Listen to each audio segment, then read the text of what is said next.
What you been up to?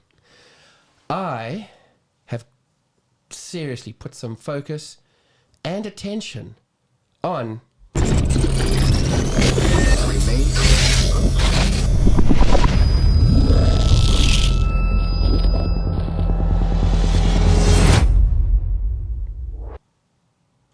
that.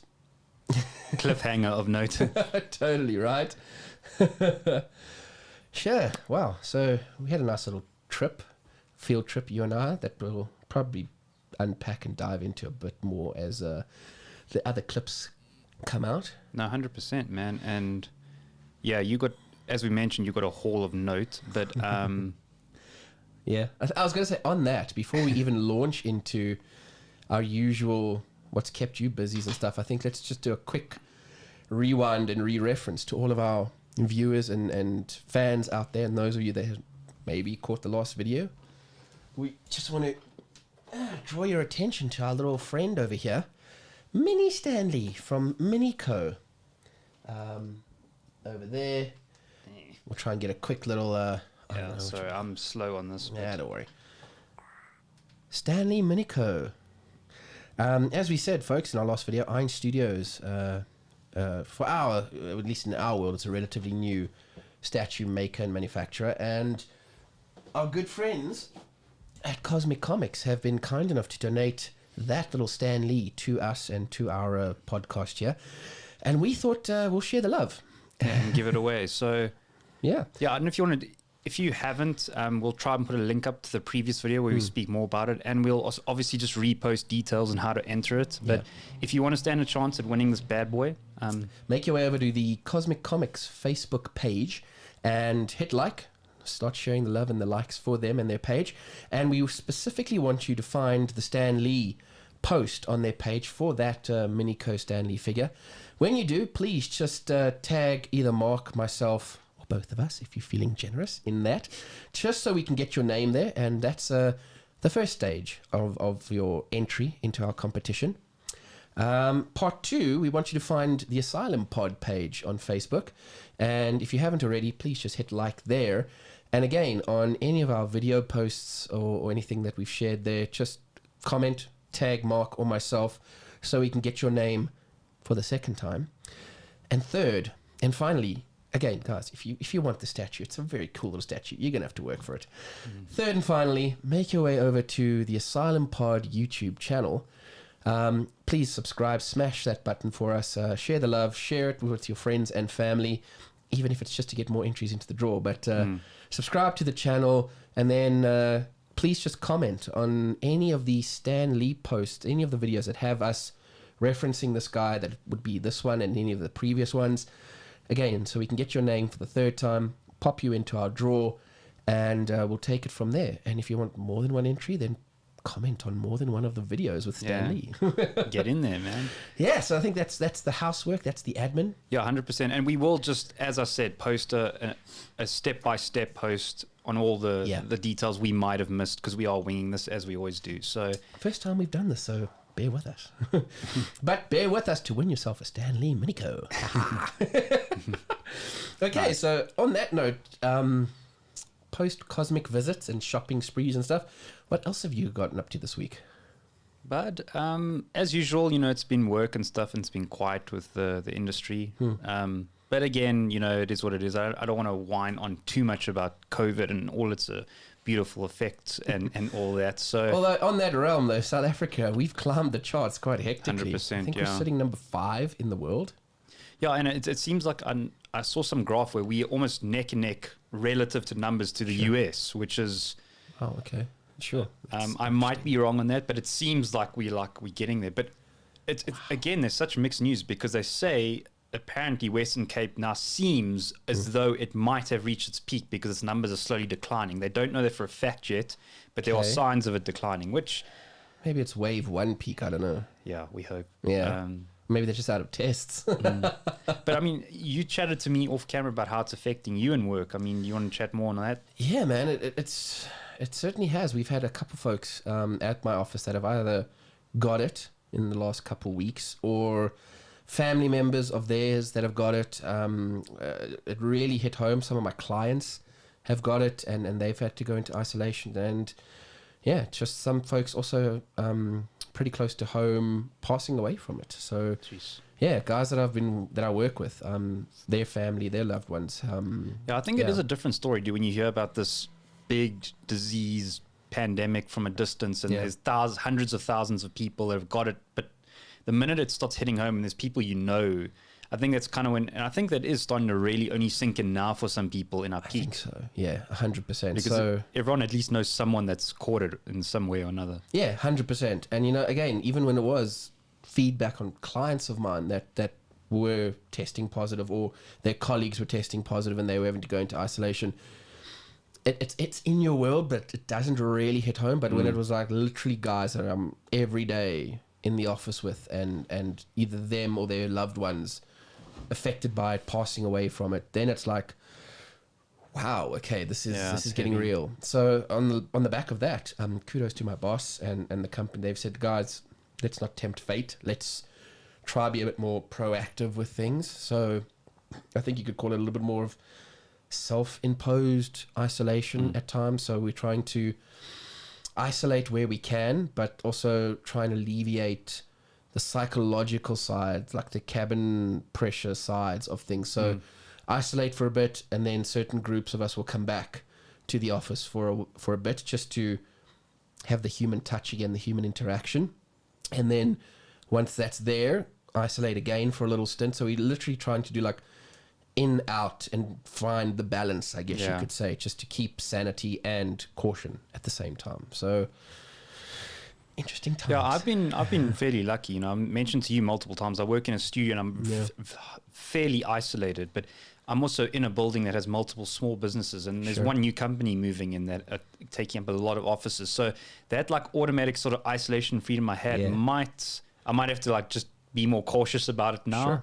100%. If not for a lot more human exposure now, so yeah, 100%. And I say it's all well and good to kind of think of yourself, or be cautious for yourself, or a little bit more reckless for yourself. But then you have to take it that one step further, and you have a wife to think about, you have immediate families to think about, etc. And so do I. So it becomes a little bit more than just you. You start 100%. To you not want to spread or infect those close to you. So interesting times.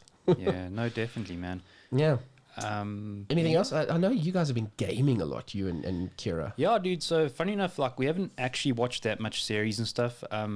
But yeah, Kira and I have just been doing the Warzone thing. For those of you who don't know, Call of Duty brought out Modern Warfare. Okay. And it's the newest Modern Warfare. It's been out for a while now, but what they've done is a very similar theme to, I don't know if you know the game Fortnite, sorry. Yes. It's quite a younger generation thing. And PUBG type format in a set zone or area, and you have to wipe everyone out. So, and then I'm not saying they copied them, but it is quite similar. But the thing is, because Modern Warfare and Call of Duty have such a following, they did their sort of own version of it. Okay. And you can download the game. Most things, PC, it's free. PlayStation, it's free. Xbox, you need to sign up with them and pay a membership. But essentially, you get that part of the section of the game for free. And it's called Warzone, and literally it is. You parachute in, and you either in teams, and you just got to wipe everyone out. And there's dudes Doesn't it follow the same model? Because I know in the Fortnite thing, there's almost like the realm of play shrinks as the time goes. Okay, so 100%. It forces engagement. Yeah. As far as I know, the only thing I know Fortnite people like build their own stuff apparently, or something like that. I haven't played it, but where Call of Duty is just straight up like upgrades, getting your guns, taking cover, like you're in war, Yeah. And then either it's the last man stands wins, or the last team, you're either in groups of 2 or 4. Okay. And then you can purchase the whole game, play like other co-op and campaign modes, but that is essentially the most free, so it's the most popular. Got you. Okay. Yeah, we've been jamming that a lot. I'm not amazing at that game. There's a lot of people you can see that sit and play their lives away that are just stupidly good. And on that note, dude, you must see like if anyone wants to check out, there's a lot of videos coming out where guys are cheating and stuff, and you'd think cheating? So you'd think, I don't know if you remember in the old PC games, dude, where you'd play things like Age of Empire and you'd enter the texting and like type in something and you'd get like free money. And apparently guys have found similar ways to access in the games, but they've taken a step further, which I didn't believe it at first, but there's this attachment, a third-party attachment you can buy and plug in between your PS remote. Yeah. And the analogs that you aim and stuff with? Yeah. As you shooting, because the game's it's never going to be super realistic, but there's things like gun recoil moving. and this thing counts as every movement that you make on your analog. I will put up the name up on the video. So basically, because it's countering every movement you make, you have no recoil. So if I shoot you, my gun just stays like that, it doesn't move. Wow. And people are starting to figure out ways to bust these guys and stuff. And it's because, the sad thing is it discredits the guys that really put in the time and the e-sport players that are really good at this. And sure. But so we've been doing a lot of that. But on another note, I have found some small gaps where I've been playing catch up with you. So I watched Mortal Kombat, the animation. What did you think? Loved it. And you know what's so cool, man, is like there's a few things that caught me off guard because when you see the title, it's like Scorpion's Revenge or something like that. So I'm like, this is going to be a solo story on Scorpion, and and it kind of like starts the Mortal Kombat, and then there's a few things that I'm like, okay, so you're doing like. Not Origin-y, but you start in the beginning, Sonya Blade, Johnny Cage 100%. meeting. So then there's other things I expected, that I'm like, okay, well, Johnny Cage is going to take Goro on, and then it has another twist on a twist on a, Correct. and then you got like that's another thing. So I'm like a huge Sub-Zero fan. So when you see what Sub-Zero does in the beginning, I'm like, no, Lin Kuei wouldn't do that. His Clang are good. And I got worked up about it because I'm like, Sub-Zero's my dude, man. Okay. So no, I love the mixed media that they found, the bone crunching thing from the X-ray game, shots, man. And then the final thing they went into the view from the old combat, and they've taken a lot, and I hope they keep doing it. Looks like they will be if you watch to the end and you see how the story ends, and there's also after credit scenes and all of that stuff. So definitely they're hinting to a follow-up movie that's going to come with Shao Kahn and all of that coming to the fray. So I'm excited. Yeah, I know. And I was a fan, man. So, but what have you been watching or getting up to? Or I'll be honest, I think I'm similar to you. It was weird being at home, working from home again. My focus shifted more to kind of, researching a bit more. Comics that I'd like to find, recommended stories, read. So a lot of YouTube watching on the hardcover YouTube channel, the Near Mint Condition guys, Toy Galaxy. I was rifling through all of those just to catch up, I guess you could say, and see what was coming in that. On that note, I'm impressed with the action figure world because Hasbro are going hell-bent for leather in the 6-inch realm. They focused normally on the 3 3/4 when it came to things like G.I. Joe. They said they were going to release 6-inch because it seems to be the preferred size now. They launched a Snake Eyes limited edition that people literally lost their minds for. And it sucks because we're all the way over here. We're not in America and I couldn't get hold of one. But apparently, that limited edition box, I don't know if I'm ever going to find that, but they have relaunched Snake Eyes, Duke, Destro, it looks like, and a few of them in the 6-inch, this first wave. And apparently those things are going down like hotcakes, and I've already started to see figures that are going to come in the second wave, a Baroness, Beachhead, and a few that I've caught glimpses of. And I think on the same note, Todd McFarlane and McFarlane Toys, man, they are... Yeah, and I think they were a bit conservative with their first wave of figures with the Batman, the Supermans that they had, the Nightwing, and then for me the one that stood out was the Batman who laughs in that first wave.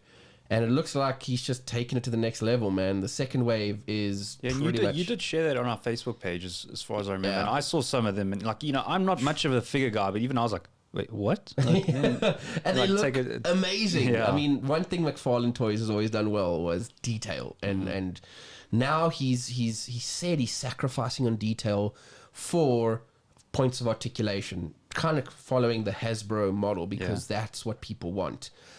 And you know what, dude, I've got to look at his figures and I've got to say, I'm not seeing a lot of sacrifice on the detail, man, because looking at these next wave that's coming, all those villains from Dark Knight's Metal, I mean, there's the Red Death, there's the Drowned, there's all of those ones coming down. The Batman who laughs, it's all of these different Robins that are coming through too.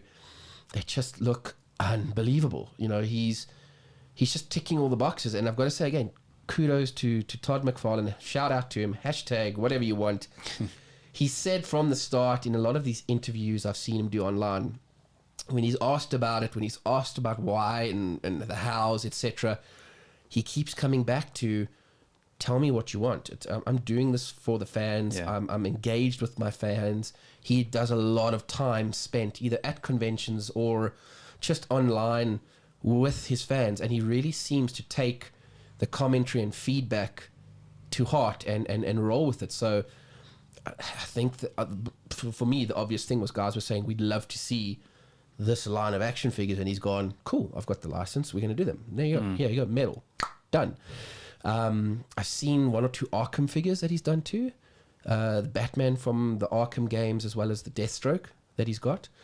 So that looks amazing too. And he's got the MK line, man. So that's what kind of triggered my thought process. You talking about the Mortal Kombat movie. He's got the Scorpions, the Sub-Zeros, Raiden I've seen, Johnny Cage. And again, people have said they'd like to see some of the original costumes.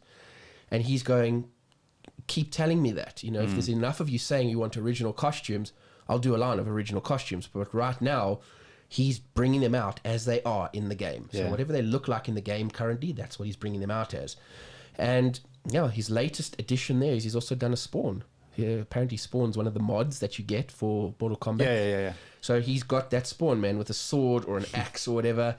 And that Spawn figure looks freaking amazing. I'm dying to get my hands on that too. So at some point when rand to dollar isn't too bad and shipping, I think I'm going to hit Amazon again. And South Africa problems. Yeah, man. But I think Amazon's going to get its next wave of orders from me. And I'm going to just a couple of those G.I. Joes, a couple of those McFarlane toys, and break my bank. In fact, I need to follow up with Cosmic. I know they were getting, and I think I put my name down. So I must actually follow up with them to see. So you don't double buy. Yeah, but just to see if they are still going to get some of those figures in. And if they're getting the first wave, it just makes sense that the second wave will come their way too. So I'm just going to say, guys, I want all of the metal guys. I put a little section on a shelf somewhere with just Dark Knight metal stuff. It would be amazing. Yeah. So yeah, a lot of that. In the series world, I've actually started watching an old one that I remember watching as a young kid. And that was 2 guys, a girl in a pizza shop.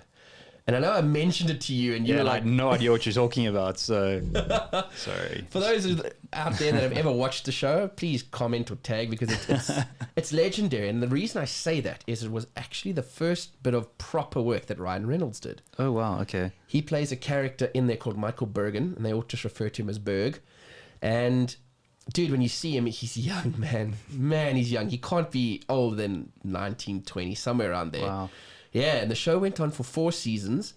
And so is this pre like Van Wilder even? Yeah, Wow. dude. And often I believe that he was so popular or whatever from the show. I think that is what got him the Van Wilder gig. And I stand to be corrected. So Ryan Reynolds, if you're out there and you're watching our channel, correct me if I'm wrong, please, or just correct me.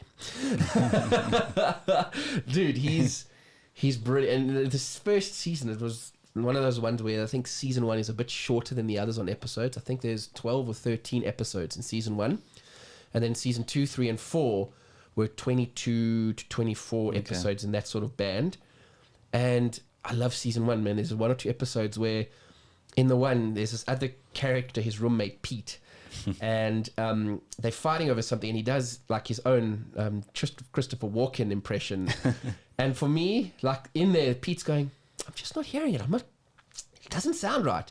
And for me, a Christopher Walken fan and a Ryan Reynolds fan, he fucking nails it, dude. Bang on. His expressions, the mannerisms.